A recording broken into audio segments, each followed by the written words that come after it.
First things first, some housekeeping. This is going to be the last regular video of the year. Following that, we're going to be doing a series of shorts on my 5 favorite games of this year, and a little extra video peppered in there sometime over the holidays. You know, give you something to watch when you're ducking out of family obligations. Okay, that's enough housekeeping. Let's get the show on the road. How dare you, Machine Games? I had my Game of the Year list all locked up neat and tidy, and then boom, you dropped this unmitigated banger in our laps. Now I gotta rearrange things. I'm mostly kidding. As you can see, the game that we're talking about this week is Indiana Jones and the Great Circle. And while it might have missed the cutoff for my Game of the Year list, it's on next year's list, and I think it might be one of the best licensed games ever made. I know, that's a lofty statement, but let me see if I can convince you why I think that is. But to do so, I need to do what has now become customary for the channel as for the Stalker 2 video, which is to give a history lesson on the developer and how that has influenced the design and structure of the game itself. So let's do the thing, shall we? Indiana Jones and the Great Circle is developed by Machine Games. If you paid attention to games in the last 10 years, then you would know that they're responsible for the Man in the High Castle inspired reboot of Wolfenstein with the New Order, Old Blood, and New Colossus. But a thing that you need to know that I was reminded of when researching for this section of the script was Machine Games' origins. They were founded by a bunch of former employees of Starbreeze Studios. You know, the studio that brought us The Chronicles of Riddick, Escape from Butcher Bay, a surprisingly good game based on the darkness of all things. They published Payday 2, and they also are responsible for Brothers, A Tale of Two Sons. One of these is not like the others. After a deal with EA for a Syndicate reboot failed commercially, some members of Starbreeze, like I mentioned earlier, broke off in 2009, including founder Magnus Hogdahl, not to be confused with Magnus the Good, and especially not to be confused with Magnus the Red. From the studio's founding until today, they've been known as the developer of the rebooted Man in the High Castle-inspired Wolfenstein games that take place in an alternate timeline where the Nazis won World War II and conquered the world. The series has been met with critical and commercial success for the most part and gave us an insight of what life was like under that kind of regime, while also giving us plenty of ways to violently tear it down. A lot of things you can do with a hatchet. And a Nazi. I am genuinely of the belief that you could not make those games today. No, I will not elaborate as to why. Moving on, a lot of the previous experience from the team's work at both Starbreeze and Machine Games is also seen in quite a bit of how the Great Circle works. Specifically, Escape from Butcher Bay. That, and the fact that a lot of the creatives at Machine Games have not at all shied away from the fact that they really hate fascists. And it fucking shows. The game starts with a near-perfect recreation of the opening scene of Raiders of the Lost Ark, with exceptions made for gameplay purposes. And it's really close. I'm talking almost shot for shot at points. After that, you find out that the entire thing was Indy simply having a nightmare, and wakes up in his office on the Marshall College campus, which was broken up itself by a break-in by a surprisingly tall dude that I was shocked to find out was played by Tony Todd. One fist fight later, Indy once again finds himself in a globe-trotting adventure involving elements inspired by Christian mythology and punching fascists all along the way. The game's writing and presentation are the first things that stick out to me. Because the Great Circle is set in 1937, this conveniently sandwiches it between Raiders of the Lost Ark and The Last Crusade.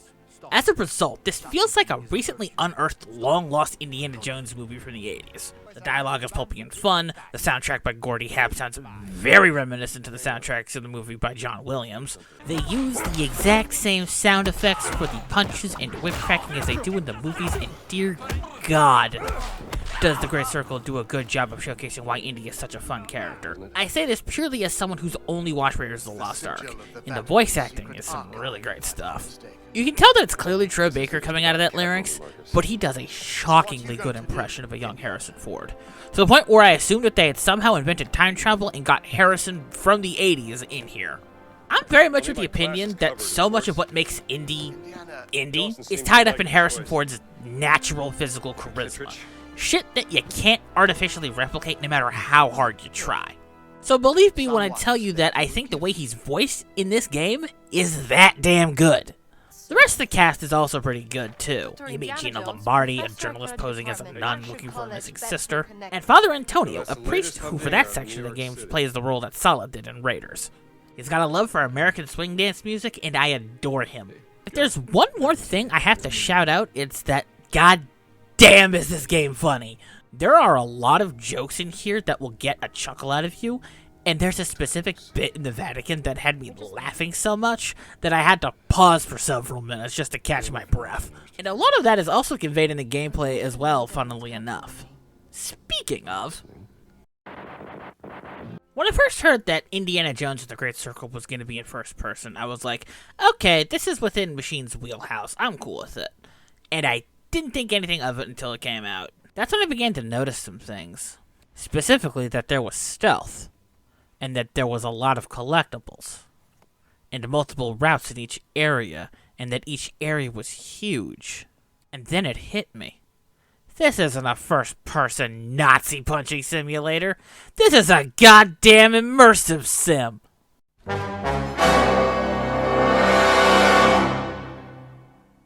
That is fine by me because I fucking love immersive sims. I know I have a shtick on this channel as primarily a roguelite and boomer shooter and general indie variety channel for the most part, but I genuinely love the immersive sim.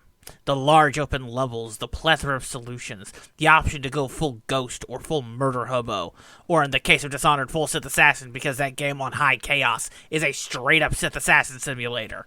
And I just realized that a good chunk of my audience is under the age of 25, so I think I'll use this as an excuse to geek out over immersive sims. Don't look at me like that. My birthday was earlier this week. Let me have this. Alright, back on track. Immersive sims are games that are focused primarily on simulated systems and how they react to the player's general choices and actions in the world. This can mean stuff like branching narratives, different solutions to the same mission objective, and even going so far as to introduce different missions or even endings in some games. The best examples of this genre are the System Shock games, the BioShock series, the Thief games, and Deus Ex, specifically the first one. Far Cry 2 as well, because it had a bunch of that stuff that eventually got sanded away into inoffensiveness with Far Cry 3. Anyway, that's all just a fancy way of saying that there are ways around problems, and it's a perfect fit for an Indiana Jones game. The perfect example of this is when you get to the outside of the Vatican and inside of the Vatican proper. These are huge, sprawling levels that give you at least a few ways to get around and do main story missions and side missions. But the main way that you get around enemies is through stealth. Because while Indiana Jones is a fascist puncher extraordinaire, he's still just a guy. And that means that if you fight more than two dudes at once, you're gonna get whooped. But even then, the melee combat feels great. You can counter, you can dodge, you can push guys away, you can use your whip to stun enemies and scare away guard dogs. You can still fight, you just gotta be careful and smart about fighting. And I will admit, it is a tad weird that there isn't an actual stealth takedown. I mean, you can knock a dude out, but I'm talking like I make that motherfucker wake up several hours later with a headache kinda knocked out, you know? But it's cool.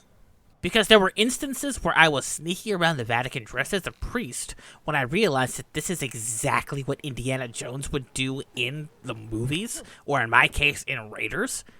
And it's so ridiculous and I love it. But the main thing I love is the puzzles. While the fist fighting and the exploration is great, the Great Circle remembers that Indiana Jones is first and foremost an archaeologist.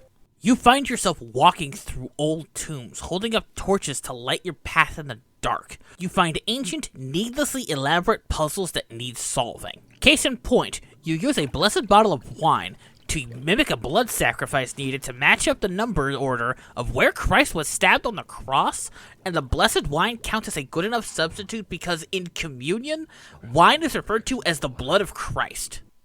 I do not know anything about Christianity. And this is on top of doing all sorts of climbing that feels great, and that you can use your whip to get around in some cool ways, and it's a really nice feeling to get to be Indiana Jones, the archaeologist, in a game again. But that doesn't mean we don't get more of the standard big Indiana Jones set pieces. We still do. It's just that they're secondary to the slower, more methodical parts of the experience. And there's also a bunch of collectibles you can find for upgrades and stuff. My favorites being the books that you use to get upgrades, and my favorite upgrade is a second wind mechanic being Indy grabbing his hat, dusting it off, and putting it back on his head with a grin. I love it. And then there's the emergent gameplay and story. So let me paint you a picture. There's a bit where I had to do some sneaking in the Vatican outskirts. I go up to the captain and knock him out. And then I get walked in on by another black shirt and his dog. I get attacked by the dog. I pushed him off, cracked the whip to scare away the misguided boy, and then beat up his handler. Afterwards, I found the captain's key, dunked the unconscious mooks in a corner somewhere, and then made my way into the Vatican. I love that kind of shit explicitly because things didn't go according to plan. I had to awkwardly improvise a solution and think on my feet, and this is exactly the kind of thing that Indiana Jones is amazing at. It is such a good mapping of mechanics to characterization and using a game's mechanics to tell a story, even if it's not one the developer intended, and that is honestly why I love video games to begin with. The Great Circle is just a really good representation of who Indy is as a character in video game form. That's honestly all I got to say on Indiana Jones and the Great Circle. After thinking about it while yelling at all of you, fuck it, it's on my Game of the Year list. Between its effective use of mechanics to tell stories and to showcase what works about Indiana Jones as a character, it genuinely does for Indy what Escape from Butcher Bay did for the Riddick series, or the Arkham games did for Batman, or what Insomniac did for Spider-Man.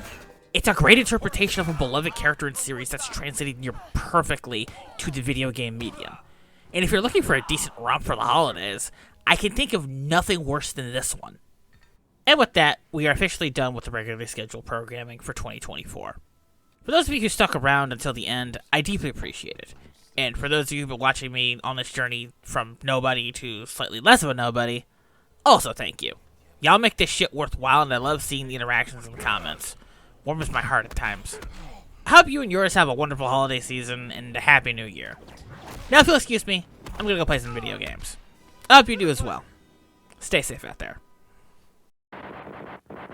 You're still here? It's over. Go home.